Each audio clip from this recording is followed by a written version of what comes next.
आज मैं आपके सामने फिर एक नए टॉपिक के साथ। आज मैं आपको कंपटीशन का कक्षा 10th का वह टॉपिक करवा रहा हूं जो बहुत ज़्यादा महत्वपूर्ण है, जो है आपके क्रिया से संबंधित। क्रिया, किसी कार्य को करना क्रिया कहलाता है। कर्ता द्वारा जो कार्य किया जाता है, चलना, हंसना, बैठना, रोना, दौड़ना, भागना, ये सब क्या है? क्रियाएं हैं। विद्यार्थी काफ़ी इस क्रिया के पीछे कंफ्यूज वाली स्थिति में, ये इसमें सकर्मक क्यों है, इसमें अकर्मक क्यों है, तो उसकी स्थिति में आपके सामने रख रहा हूँ। तो सबसे पहले क्रिया की परिभाषा देखिए। क्रिया की परिभाषा में किसी कार्य का करना या होना पाया जाए, किसी कार्य का करना या होना पाया जाए, क्या कहलाएगा? क्रिया कहलाता है। अब देखिए भेदों में इसके दो प्रकार के भेद है। नंबर 1 होता है कर्म के आधार पर, और नंबर 2 होता है रचना व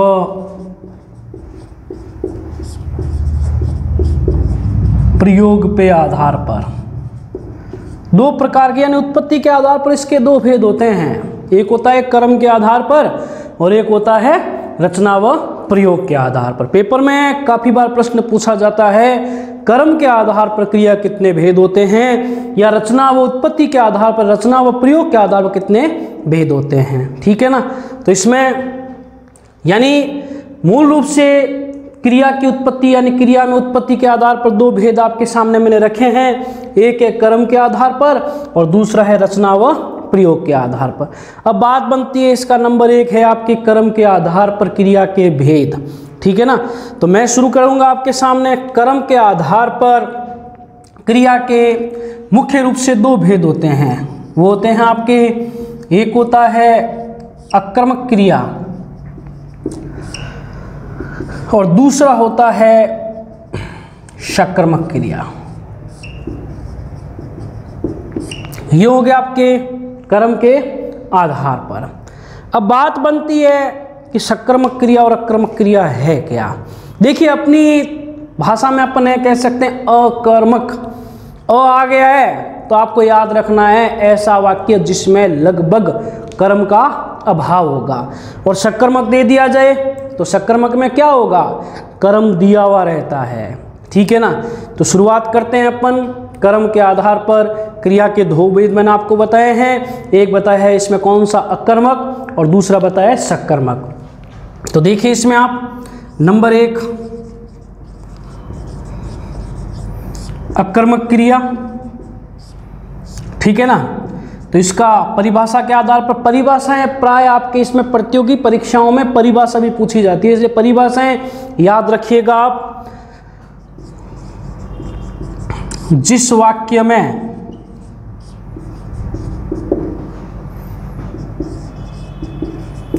क्रिया का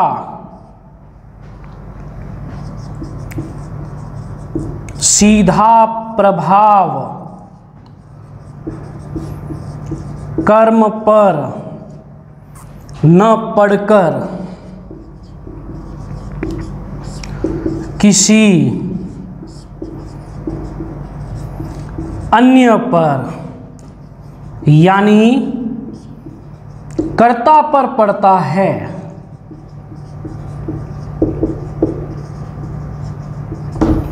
उसे अकर्मक क्रिया कहते हैं।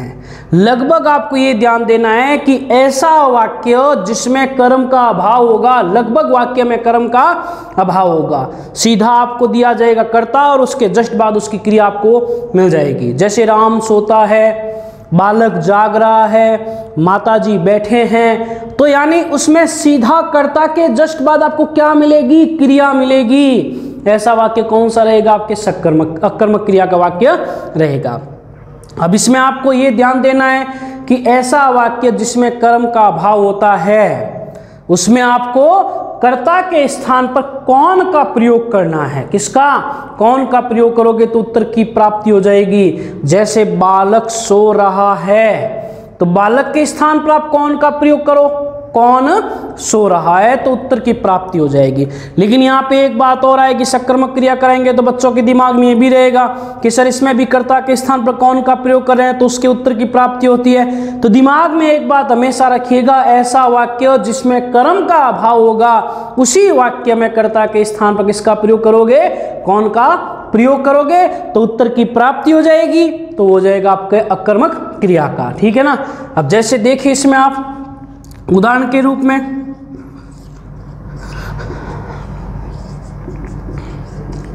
बालक सो रहा है, राम हंस रहा है, सीता दौड़ रही है, रमेश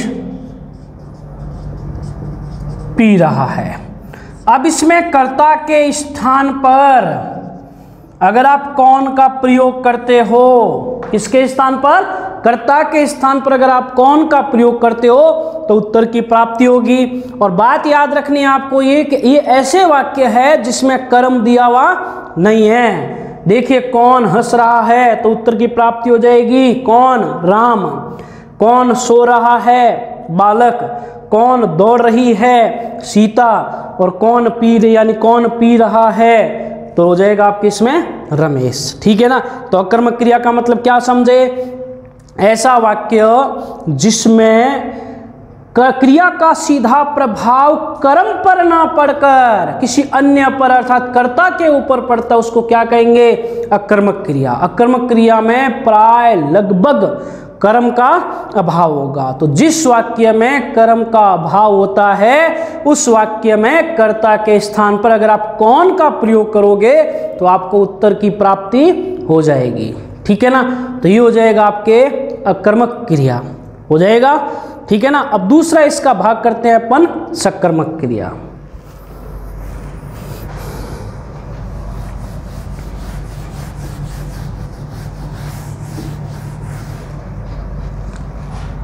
हाँ तो देखिए इसका दूसरा भाग कौन सा, सकर्मक क्रिया।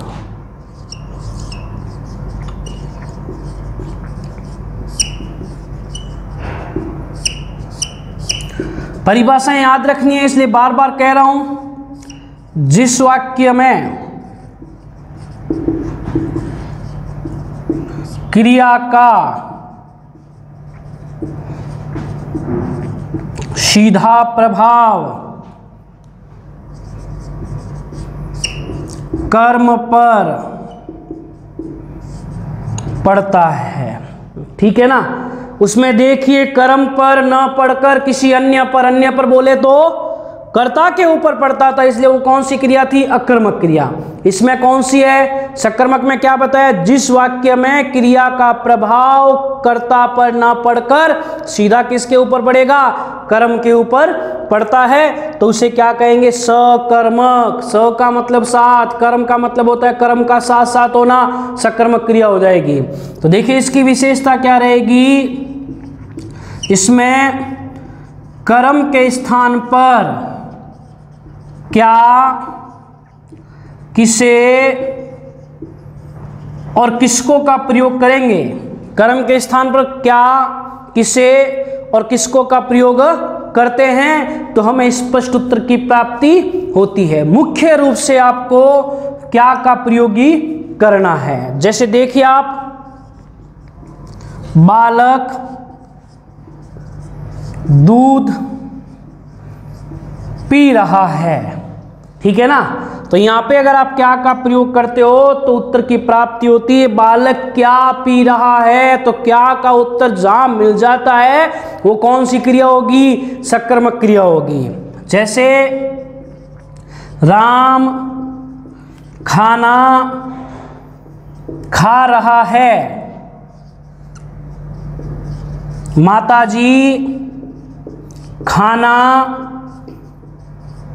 बना रही है है ना। इसी प्रकार राम ने मोहन को पुस्तक दी। अब इस वाक्य में आपको एक और बात मैं समझा देता हूं। देखिए, क्रिया के यानी सकर्मक क्रिया में महत्वपूर्ण दो भाग हो जाते हैं। सकर्मक क्रिया के महत्वपूर्ण ऐसे तो 3 हैं, बाकी इसके 2 भेद आपको याद रखने हैं। कंपटीशन में प्राय पूछा जाता है। एक होता है एक कर्मक और दूसरा होता है द्विकर्मक। एक कर्मक का मतलब होता है जिस वाक्य में एक कर्म होगा वो एक कर्मक हो जाएगा। जैसे देखिए, इसमें एक कर्म है दूध, खाना और खाना, ये कौन सा हो जाएगा? एक कर्मक, ठीक है ना। द्विकर्मक का मतलब जिसमें 2 कर्म दिया हुआ हो, ठीक है ना। अब इसकी पहचान क्या करोगे तो याद रखिएगा, थोड़ा ध्यान से सुनिएगा मैं क्या कह रहा हूं। द्विकर्मक की पहचान, क्योंकि पेपर में काफी बार पूछा हुआ है, निम्नलिखित वाक्य में से द्विकर्मक क्रिया कौन सी है। द्विकर्मक का मतलब क्या समझे? जिसमें 2 कर्म दिए हुए रहते हैं। मिलेंगे? देखिए, मैंने इसीलिए वाक्य लिखा है इंपोर्टेंट। राम ने मोहन को, कर्ता ने कर्म को, तो पहला वाक्य कौन सा हो गया? कर्म। मोहन को क्या दी? क्या का उत्तर मिल रहा है? पुस्तक दी है। तो ऐसे वाक्य हो जाएंगे द्विकर्मक क्रिया। किसकी पहचान क्या करोगे? याद रखिएगा, जिसमें 2 कर्म दिए हुए रहते हैं उसमें पहला कर्म सजीव होगा, ठीक है ना। पहला कर्म क्या होगा? सजीव होगा, और दूसरा कर्म क्या होगा? निर्जीव होगा। ऐसे कह सकते हैं कि पहला कर्म चेतन होगा और दूसरा कर्म क्या होगा? जड़ होगा, ठीक है ना। तो इसकी विशेषता है, इसकी पहचान है कि द्विकर्मक क्रिया का उदाहरण कैसे पहचानोगे आप? 2 कर्म दिया हुआ रहेगा, पहला कर्म हमेशा क्या रहेगा? सजीव रहेगा, और दूसरा कर्म हमेशा क्या रहेगा? निर्जीव रहेगा, ठीक है ना। बाकी याद रखना है, एक प्रश्न ये भी बनता है कि वाक्य में, द्विकर्मक क्रिया के वाक्य में मूल कर्म क्या होता है? तो याद रखिएगा, जो जड़ होगा वही मूल कर्म क्या होता है। अपितु कह सकते हैं कि दूसरा कर्म हमेशा क्या रहता है? प्रधान कर्म कह सकते हो, मूल कर्म कह सकते हैं, क्योंकि लगभग जो कर्म होते हैं वो हमेशा क्या होते हैं? निर्जीव होते हैं। इसलिए मूल कर्म, प्रधान कर्म किसको कहा गया है? दूसरे कर्म को इसमें मूल या प्रधान कर्म किया हुआ है। पेपर में पूछा हुआ भी है ऐसा वाक्य, निम्नलिखित वाक्य में से कौन सा कर्म प्रधान है या मूल कर्म कौन सा है? तो याद रखिएगा, 2 कर्म दिए रहेंगे, एक होगा इसमें आपके सजीव का और दूसरा होगा निर्जीव का। जो निर्जीव का कर्म होगा वही कौन सा कर्म होगा? मूल कर्म होगा, ठीक है ना। तो एक बार वापस बोल देता हूं सकर्मक के बारे में। जिस वाक्य में कर्ता का यानी क्रिया का सीधा प्रभाव किस पे होगा? कर्म पर होगा, ठीक है ना, वो हमेशा सकर्मक क्रिया होती है। और इसकी विशेषता मैंने बताई है, जिस किसी भी वाक्य में कर्म के स्थान पर अगर आप क्या, किसे और किसको का प्रयोग करते हो, उसकी अगर उत्तर की प्राप्ति होती है तो वो हमेशा किसका होगा? सकर्मक क्रिया का होगा। इसके 2 मुख्य भेद बताए मैंने आपको, एक कर्मक और द्विकर्मक। एक कर्म का मतलब जिसमें एक कर्म दिया हुआ रहेगा, द्विकर्मक का मतलब क्या है? जिसमें 2 कर्म होंगे, ठीक है ना। अब पहला कर्म क्या बताया था मैंने? सजीव से संबंधित। दूसरा कर्म क्या बताया था? निर्जीव से संबंधित। अब दोनों में से कर्म कौन सा प्रधान होता है? दूसरा जो निर्जीव अर्थात जड़ होता है वही क्या होता है? कर्म प्रधान होता है। तो ये हो जाएगा आपके इस प्रकार से सकर्मक और अकर्मक। अब इसका एक और तरीका मैं आपको समझाता हूं, पेपर में यानी दिया हुआ रहता है तो आप कैसे पहचानोगे, ठीक है ना। देखिए इसमें आप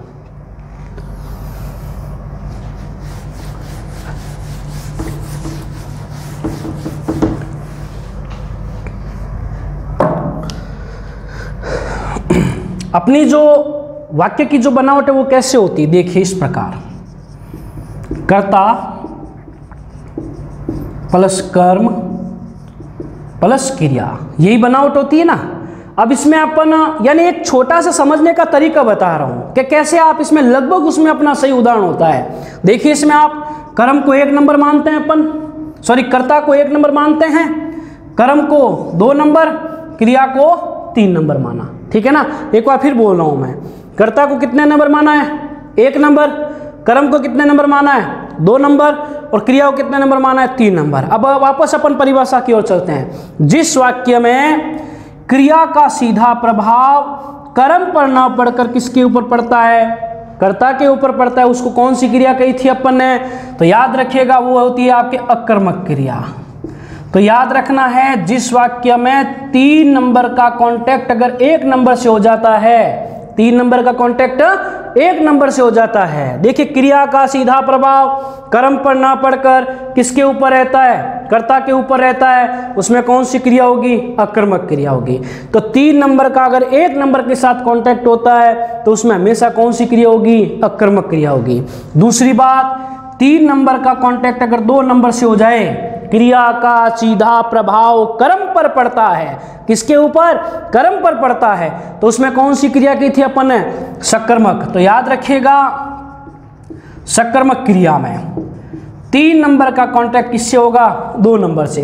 तो देखिए इनको उदाहरण के माध्यम समझाता हूं मैं। आकाश में पक्षी उड़ रहे हैं।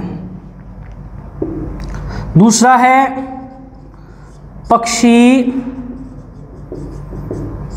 आकाश में उड़ रहे हैं, है। अब इस सूत्र के अनुसार इसमें 1 नंबर 2 नंबर 3 नंबर कर रहा हूं मैं। देखिए 1 number 2 number 3 number, 1 number 2 number, अब 3 नंबर। अब देखिए आप खुद दिमाग लगाइए कि कौन से वाक्य में 3 नंबर का 2 नंबर के साथ कांटेक्ट हो रहा है और कौन सा 3 नंबर का 1 नंबर के साथ हो रहा है। देखिए इसमें आप 1 नंबर है आकाश, 2 नंबर है पक्षी और 3 नंबर है उड़ रहे हैं। अब याद रखना है कि क्रिया का संबंध 2 नंबर से होगा तो सकर्मक हो जाएगी, 1 नंबर से होगा तो अकर्मक हो जाएगी। देखिए इसमें आप उड़ने का संबंध किससे है, पक्षी से है या आकाश से है। उड़ता कौन है, पक्षी उड़ते हैं या आकाश उड़ता है, तो पक्षी। क्या आंसर आएगा, पक्षी है। तो 3 नंबर का किससे हो गया, 2 नंबर से हो गया। किससे, 3 नंबर का 2 नंबर से। तो 3 नंबर का 2 नंबर से होते ही उसमें कौन सी हो जाएगी, सकर्मक क्रिया हो जाएगी। ठीक है ना। तो पहला वाला वाक्य कौन सा बन गया, सकर्मक का। एक बार फिर सुन लीजिए आप, मैंने कहा है 1 नंबर पे कर्ता, 2 नंबर पे कर्म और 3 नंबर पे क्रिया हो गई। ठीक है ना। तो मैंने इसको वैसे का वैसे सेट कर दिया। 1 नंबर पे आकाश आ गया कर्ता, 2 नंबर पे कर्म आ गया पक्षी और 3 नंबर पे आ गया आपके क्रिया। ठीक है ना। यानी 3 नंबर का 2 नंबर से होती है उसमें कौन सा, सकर्मक क्रिया हो जाएगी। ठीक है ना। अब दूसरे वाले वाक्य में आप खुद पहचानिए। देखिए आप इसमें 1 नंबर पे पक्षी, 2 नंबर पे आकाश और 3 नंबर पे उड़ना। तो उड़ने का संबंध 2 नंबर से 1 नंबर से। देखिए आप कोशिश कीजिए पहचानने की। उड़ने का संबंध किससे हो गया, पक्षी से। आकाश तो उड़ेगा नहीं, तो 3 नंबर का संबंध अगर 1 नंबर से हो जाता है तो उसमें कौन सी क्रिया करोगे, अकर्मक क्रिया हो जाएगी। ठीक है ना। तो दूसरा वाला वाक्य किसका बन गया, अकर्मक क्रिया का हो गया। अब देखिए इसमें आप कोशिश कीजिएगा, मैं बताऊंगा लेकिन आप खुद कोशिश करो कि पहले पहचान लो कैसे करके कौन से में अकर्मक है और कौन से में सकर्मक है। देखिए आप 2 मिनट का मैं समय दे रहा हूं, कोशिश कर लीजिए आप पहचानने की। कैसे बनाओगे इसमें आप बस याद रखना ये फॉर्मूला, कर्ता 1 नंबर, कर्म 2 नंबर, क्रिया 3 नंबर। 3 नंबर का कॉन्टेक्ट अगर 2 नंबर से हो जाता है, 3 नंबर का संबंध अगर 2 नंबर से होता है तो सकर्मक हो जाएगा। 3 नंबर का संबंध अगर 1 नंबर से तो उसमें कौन सा हो जाएगा, अकर्मक। अब देखिए आप कोशिश कीजिए इसको पहचानने की, देखो जल्दी से इसको और कोशिश कीजिए पहचाने, उसके बाद मैं बताता हूँ आपको कैसे होगा ये। देखिए आप 1 नंबर पे मछली, 2 नंबर पे तालाब और 3 नंबर पे तैर रही है। तो तैरने वाला कौन, 2 नंबर या 1 नंबर, मछली तैर रही है तो 3 नंबर का 1 नंबर से होते उसमें कौन सा हो जाएगा, अकर्मक क्रिया हो जाएगी। तो ये हो गया आपके अकर्मक क्रिया का। तैर रही है कौन, मछली। ठीक है ना। तालाब में क्या तैर रही है, मछली। इसी प्रकार आकाश में कौन उड़ रहे हैं या क्या उड़ रहे हैं, पक्षी। तो यहाँ पे हो जाएगा आपके सकर्मक क्रिया का। ठीक है ना। तो ये फॉर्मूला भी कंपटीशन अर्थात प्रतियोगी परीक्षा में बहुत ज्यादा फॉलो करें, क्योंकि वहां पे आपको तुरंत उत्तर देना पड़ेगा। तो आप 1 नंबर 2 नंबर 3 नंबर करोगे तो निश्चित रूप से आपको उत्तर की प्राप्ति हो जाएगी। 3 नंबर का 2 से सकर्मक, 3 नंबर का 1 से अकर्मक हो जाएगा। ठीक है ना विद्यार्थियों। तो इस प्रकार आपको सकर्मक और अकर्मक क्रिया पहचाननी है। ठीक है, एक बार देख लीजिए आप। नंबर दूसरा है रचना व प्रयोग के आधार पर। इसके 3 भेद परीक्षा की दृष्टि से काफी महत्वपूर्ण हैं, जिसमें भी पूर्वकालिक और प्रेरणार्थक काफी पेपर में पूछा जाता है। संयुक्त क्रिया का मतलब होता है, इसको मैं ऐसे ही आपको समझा देता हूं। संयुक्त क्रिया का मतलब होता है जिसमें 2 क्रियाओं की यानी 2 क्रियाओं का समावेश हो जाता है। जैसे उदाहरण के रूप में मोहन पढ़ लिया करता है, मोहन पढ़ लिया करता है। देखिए इसको उदाहरण के रूप में समझाता हूं मैं आपको। मोहन पढ़ लिया करता है। अब इसमें आप बताइए कैसे संयुक्त क्रिया 2 क्रियाओं का समावेश हुआ है क्या? एक होना पढ़ना और दूसरा होना लिया करना। कितनी हो गई? 2 क्रियाएं। इसी प्रकार राजेश मोहन को देख लिया करता है। देखना और लिया करना, ये ध्यान रखना है। जिस प्रकार कहते हैं ना कि वह याद कर लिया करता है, वह खाना खा लिया करता है, तो इस प्रकार हो जाएगा आपके संयुक्त क्रिया संबंधित। लगभग इसके 1-2 उदाहरण पूछते हैं तो आप लगभग इस उदाहरण को दिमाग में बिठा लो आप, ये हो जाएगी आपके संयुक्त क्रिया। अब मुख्य रूप से जो क्रिया है वो आपके है इसमें पूर्वकालिक क्रिया। तो देखिए इसमें आप पूर्वकालिक क्रिया, परिभाषा याद रखनी है, ध्यान रखना। पूर्वकालिक क्रिया की परिभाषाओं के आधार पर काफी प्रश्न बनते हैं इसमें, इसलिए परिभाषाएं याद कर लेना आप। पूर्वकालिक क्रिया, जिस वाक्य में कर्ता एक क्रिया को समाप्त कर तुरंत दूसरी क्रिया शुरू करता है। देखिए एक क्रिया को समाप्त कर तुरंत दूसरी क्रिया शुरू कर देना पूर्वकालिक क्रिया कहलाती है। इसकी प्रतियोगिता की दृष्टि से आप छोटी सी बात याद रखो कि जहां पे एक क्रिया खत्म करेगा उसके जस्ट बाद आपको एक कर शब्द दिखाई देगा। यानी प्रथम क्रिया के बाद कर शब्द आपको हमेशा मिलेगा। याद रख लीजिएगा 4 ऑप्शन मिलेंगे। 4 ऑप्शन में ऐसा वाक्य जिसमें पहली क्रिया के साथ क्या जुड़ा हुआ रहेगा? कर जुड़ा हुआ रहेगा। वो किसका रहेगा? आपके पूर्वकालिक क्रिया का। जैसे विद्यार्थी विद्यालय जाकर पढ़ने लगा। माताजी खाना बनाकर खिलाने लगी। बालक दूध पीकर सो गया। अब देखिए इसमें जाकर, बनाकर, पीकर, ये आपको एक नॉर्मल याद रखिए कि पहली क्रिया या जिस वाक्य के बीच में क्रिया के साथ कर जुड़ा हुआ रहता है उसमें कौन सी होगी? पूर्वकालिक। इसके अलावा कोई मतलब इसमें कहीं पे भी आप यानी कंफ्यूज वाली स्थिति में कहीं पे भी आपको ये नहीं लगेगा कि हम इसको कोई गलत नहीं कर दें। यानी एक ऐसी क्रिया है जिसमें पहली क्रिया समाप्त होगी और दूसरी क्रिया तुरंत शुरू हो जाएगी और पहली क्रिया के साथ आपको क्या मिलेगा? कर मिलेगा। वही किसका उदाहरण होगा? पूर्वकालिक का उदाहरण होगा। 4 ऑप्शन मिलेंगे। 4 ऑप्शन में ऐसा वाक्य ढूंढो जिसमें कर्ता यानी जिस वाक्य में पहली क्रिया के साथ क्या जुड़ा हुआ रहेगा?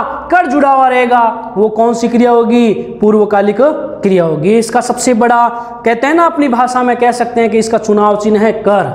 जहां कहीं पे भी पहली क्रिया के साथ वाक्य के बीच में आपको कर दिखाई दे देता है वहां पे आपको कौन सी क्रिया करनी है? पूर्वकालिक क्रिया करनी है। ठीक है, हो जाएगा, समझ में आ जाएगा। तो ये हो जाएगा आपके पूर्वकालिक क्रिया। अब मैं आपके सामने इसकी तीसरी क्रिया है जो भी काफी महत्वपूर्ण है, प्रेरणार्थक क्रिया। तो इसमें याद रखना है, जिस वाक्य में कर्ता स्वयं किसी कार्य को न करके अपनी प्रेरणा से कार्य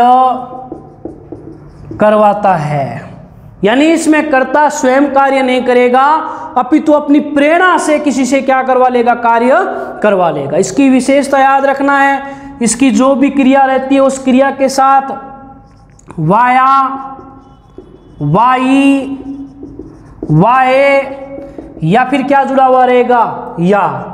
जैसे घुड़सवार ने घोड़े को तेज दौड़वाया, तो घुड़सवार की इशारों से क्या चल रहा है, घोड़ा तेज चल रहा है। यजमान ने पंडित जी से कथा कहलवाई, तो देखिए इसमें आप उदाहरण के रूप में, घुड़सवार ने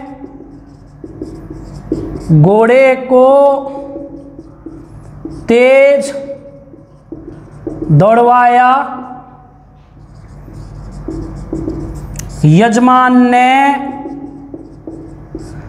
पंडित जी से कथा कहलवाई, पिताजी ने बालक से दूध मंगवाया, वन रक्षक ने सूखे पेड़ कटवाए, माताजी ने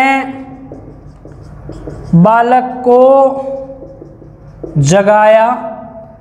अब देखिए इसमें कर्ता स्वयं कार्य नहीं कर रहा है अपितु कर्ता की प्रेरणा से कार्य किया जा रहा है। इसकी विशेषता याद रखना, जैसे पूर्वकालिक की विशेषता क्या बताई थी, पहली क्रिया के तुरंत बाद आपको कर मिलेगा, और इसी की विशेषता क्या रहेगी, जो भी क्रिया रहेगी उसके अंत में वाया, वाई, वाए या फिर या जुड़ा हुआ रहेगा, वो आपको पूर्वकालिक क्रिया का उदाहरण मानना है। ठीक है ना, कर मिलेगा कर्ता के यानी वाक्य के बीच में पहली क्रिया के साथ तो पूर्वकालिक, किसी वाक्य के अंत में वाया, वाई, वाए या फिर या मिलेगा तो वो कौन सी हो जाएगी, प्रेरणार्थक क्रिया हो जाएगी। ठीक है ना, इसमें प्रेरणार्थक की परिभाषा क्या याद रखनी है, कर्ता स्वयं किसी कार्य को नहीं करता है अपितु किसी अपनी प्रेरणा से किसी दूसरे से कार्य करवाता है, वहां हो जाएगी आपकी प्रेरणार्थक क्रिया। ठीक है ना, हो जाएगी क्रिया। तो इस प्रकार आपके सामने मैंने उदाहरण लिखे हैं, यहाँ पे घुड़सवार की प्रेरणा से घोड़ा तेज दौड़ रहा है, यजमान की प्रेरणा से पंडित जी कथा कह रहे हैं, पिताजी की प्रेरणा से बालक के द्वारा दूध लाया जा रहा है, वन रक्षक के माध्यम से सूखे पेड़ कटवाए जा रहे हैं और माताजी के द्वारा बालक को जगाया जा रहा है। तो जागने वाला कौन, यहाँ पे बालक। ठीक है ना, पेड़ काटने वाले कौन, जो भी वन रक्षक के जो भी व्यक्ति है वो काटेंगे, दूध लाने वाला कौन, बालक, कथा कहने वाला कौन, पंडित जी, और तेज दौड़ने वाला कौन, घोड़ा। ठीक है ना, तो इस प्रकार आपके सामने पूर्वकालिक की विशेषता मैंने बता दी कर, और प्रेरणार्थक की विशेषता वाया, वाई, वाए या फिर या, और संयुक्त के लिए मैंने आपको कहा जिसमें दो क्रियाओं का रहेगा, क्या रहेगा, मैंने बालक को देख, यानी बालक पुस्तक को पढ़ लिया करता है, बालक पुस्तक को पढ़ लिया करता है, तो वहां पे हो जाएगी संयुक्त क्रिया। ठीक है, तो एक बार आप देख लीजिए, इसमें कोई आपको लगे तो देख लीजिए आप।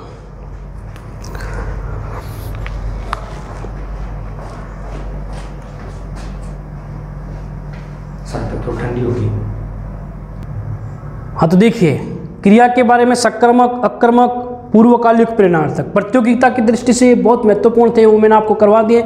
लेकिन कुछ नोट्स, ठीक है ना, जो मेरे द्वारा तैयार किए गए हैं वो आपको टेलीग्राम के भी क्या हो सकते हैं, उपलब्ध हो सकते हैं, जिसमें मैंने कुछ महत्वपूर्ण क्रियाएं लिखी है जो पेपर में प्राय प्रश्न बनते हैं कि भी इस क्रिया में से अकर्मक क्रिया कौन सी है, सकर्मक क्रिया कौन सी है। तो प्राय प्रश्न बनता है वो अकर्मक क्रिया का बनता है, तो वो आपको हमारे टेलीग्राम के ऊपर आपको नोट्स के रूप में मिल जाएंगे। ठीक है, तो अगर आपको क्रिया का टॉपिक अच्छा लगे तो हमें लाइक और सब्सक्राइब और शेयर जरूर कीजिएगा। और आपको किसी भी प्रकार की अगर इस क्रिया के टॉपिक में या मेरे जो पढ़ाए हुए टॉपिक में कोई भी दिक्कत हो तो आप हमें कमेंट के माध्यम से आराम से पूछ सकते हो। धन्यवाद।